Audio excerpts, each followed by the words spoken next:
Good day. My name is Dr. Donald McEachron. I'm reporting on a project entitled Virtual Shoes, using virtual reality to enhance safety and foster better design for older adults in the built environment. This is a collaboration between two universities, Drexel University in Philadelphia and Politecnico di Milano in Milan.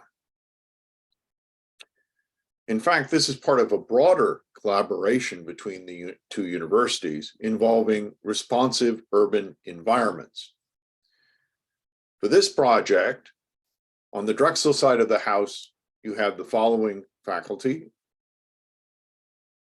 And on the Politecnico di Milano side of the house, you have the following participants and faculty.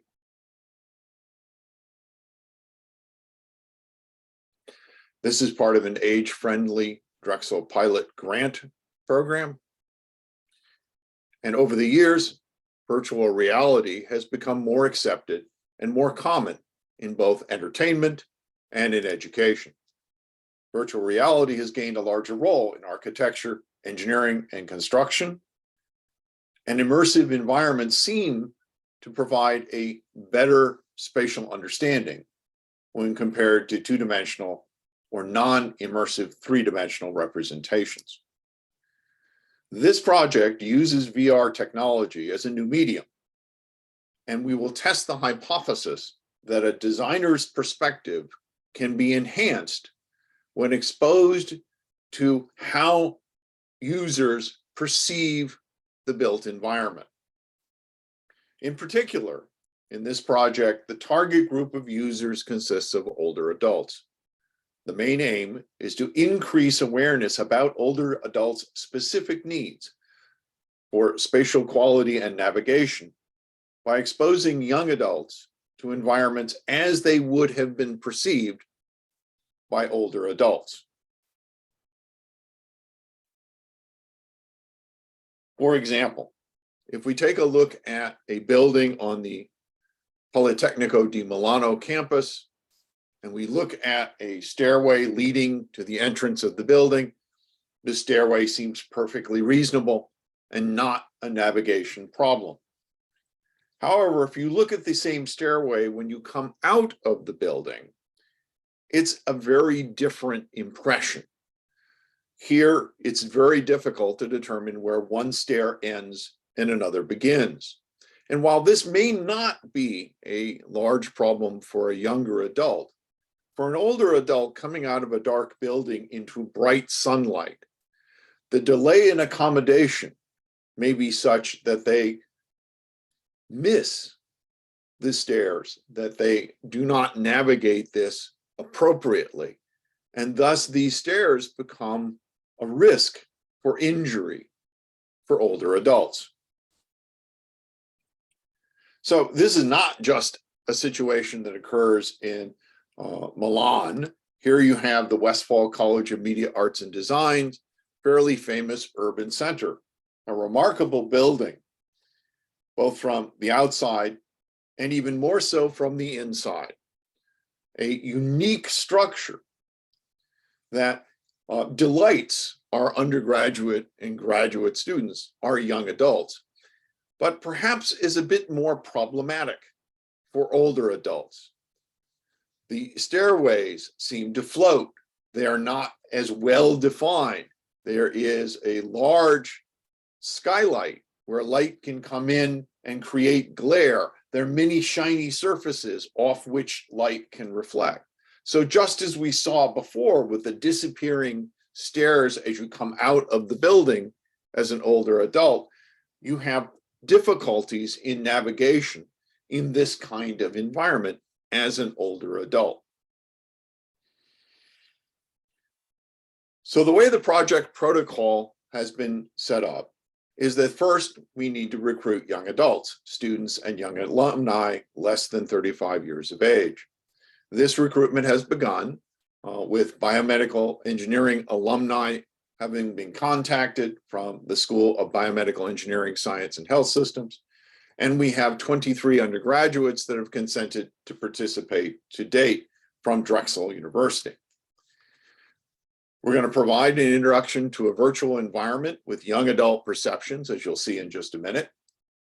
We're going to reintroduce these young adults to the same environment, but from an older adult perspective, using the perspective, the sensitivities, the abilities of the older adult.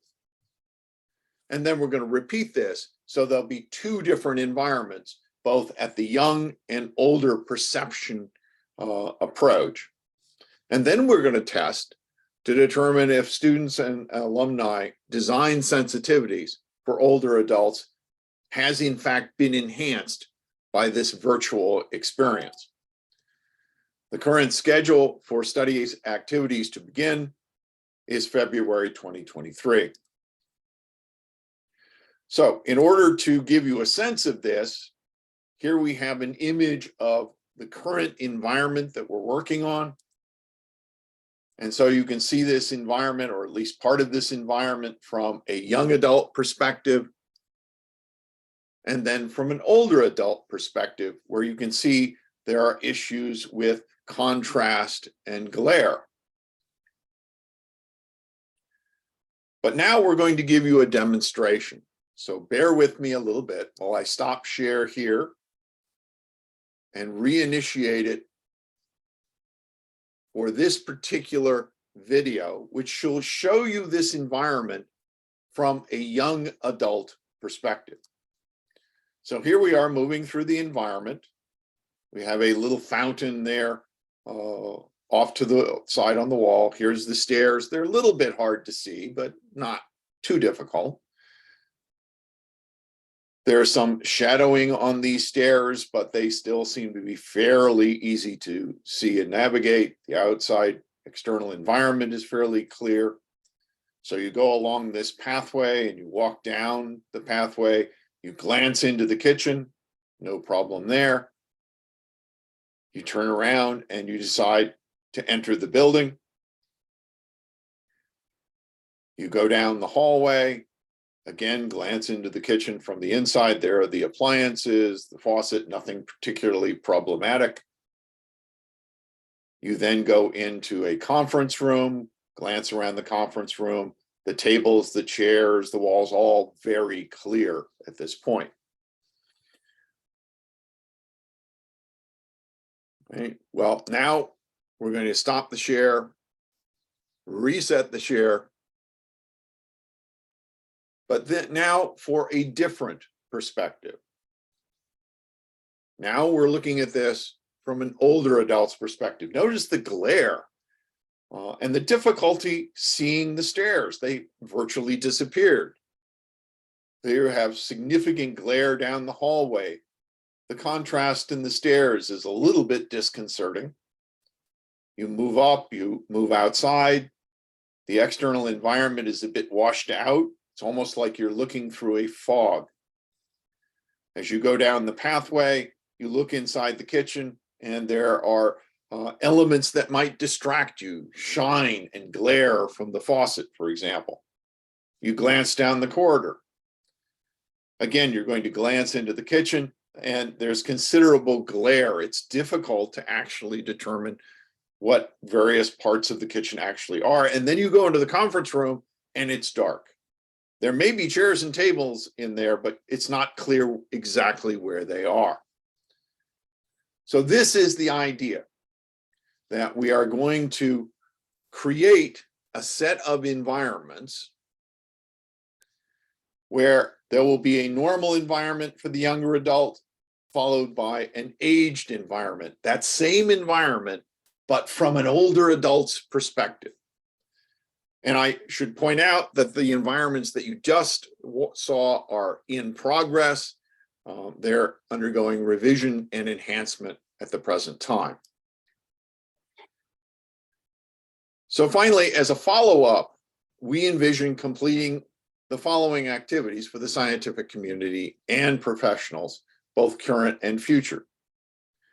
So we want to reach out across the globe to disseminate the virtual shoes methodology and proposed design approach through conference proceedings and scientific journals. And we want to develop open source material to be used in the preparation of teaching modules aimed at students in schools of architecture, design, and engineering, as well as continuing education courses for professionals in order to increase awareness about older adults' performance requirements. And this is only the first step, because if this works, if our hypothesis proves to be true, that we can enhance the sensitivity of younger adults for the needs of older adults through this process of virtual reality. There are other applications of virtual reality to architecture and design that might be utilized for different target populations. So finally, if you have any questions, and you may, you can contact the principal investigator, Adam Zahn, at this email at Drexel, or any of the faculty involved in the project at Drexel, Nick, Gina, or myself. Thank you for your attention, and have a great day.